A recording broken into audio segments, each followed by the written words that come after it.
Hey, this is Wendy, and I just wanted to take a minute to show you around Simplero a little bit. So when you get to the website, if you're logged in, you'll often find yourself at this page. Just click Admin Dashboard, and that will take you to the dashboard. So this is where you have, this is, just showing you the revenue for this month, our contacts.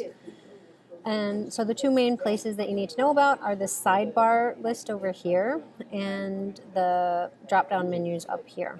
And they basically do the same thing. Sometimes the top ones will give you quicker access to a particular spot. So in this email, in this video, I want to show you around the creating an email. So to go to create an email, you go to broadcasts. And you can say create a new broadcast. And here's where you can put the subject, the internal name, which for right now, let's just keep those the same, or check for our list of naming rules and logic in order to follow those.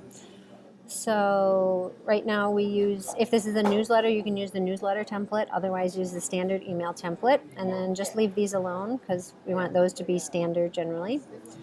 And then click next. Oops, because I didn't do it. So hello, our internal name is hello, and we say next. So this is where you can do the body of the email. Simplero is fairly limited in terms of what you can put in here. It doesn't have all the colors and boxes and everything that MailChimp does.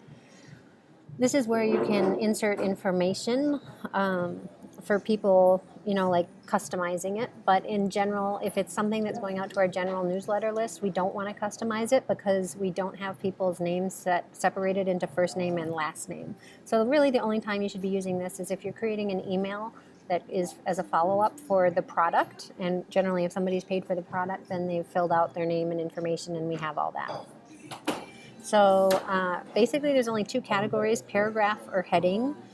The heading gives you bigger fonts, like this is a heading, and then you can make that heading and it's big like that. Otherwise the text is smaller.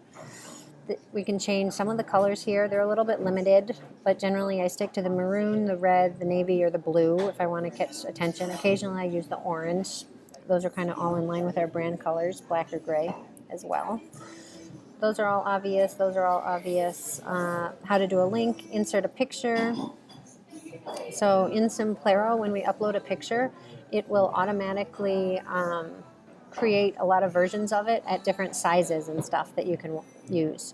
So if we've already uploaded one of those, like let's say this one, it'll then say, do you want the thumb, the small, normal, medium, blah, blah, blah. All those different sizes, which basically lets us, keep the email lighter in terms of file size. So one thing I noticed is you have to select alignment first before you click the size because otherwise it won't let you change it. So you pick the alignment. I usually use left aligned. You pick the size that you want and then you can insert that. And you can adjust the size when you're in there.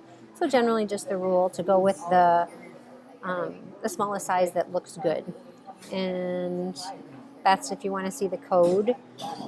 This is to personalize the subject line, which again, we don't really do much. So this is just the basic things that let you to get it started, and then I think you get some more options after we get past that. So we'll say next. So now here's our email. This is the basic information that we set up when we first did it. This is the important part, which is choosing our recipients. It's also prompting us to do it here, but often if you're copying something from an email that already went out, it won't give it to you there, and you just go over here and you can choose your recipients. Scheduling the email, this is when if you want to schedule it later down the road, then you can use that. I've never had an email that had any sort of spamminess about it, so I don't know if that actually works, but I assume it does. If you want to send a preview to somebody or to check the email before you do it, this is where you do it. So you just click that link and it'll send it, or you can enter the email here. If you want to duplicate an email that you're already that you've already created, then this is the place to duplicate it or delete it. I guess you can attach the file attach things to the email right here, but generally, unless this is a follow-up email after somebody's bought a product, we don't usually send attachments. It's better to send it as a link. Okay, so that's the basic introduction to setting up an email. I'm also going to do some separate videos on choosing your recipients using the tags and the segments, and also how to make it so that to make sure that the links, when people click a link, that they have a tag applied to them. So check out those separate videos if you're looking for that information. Okay, awesome. Thanks.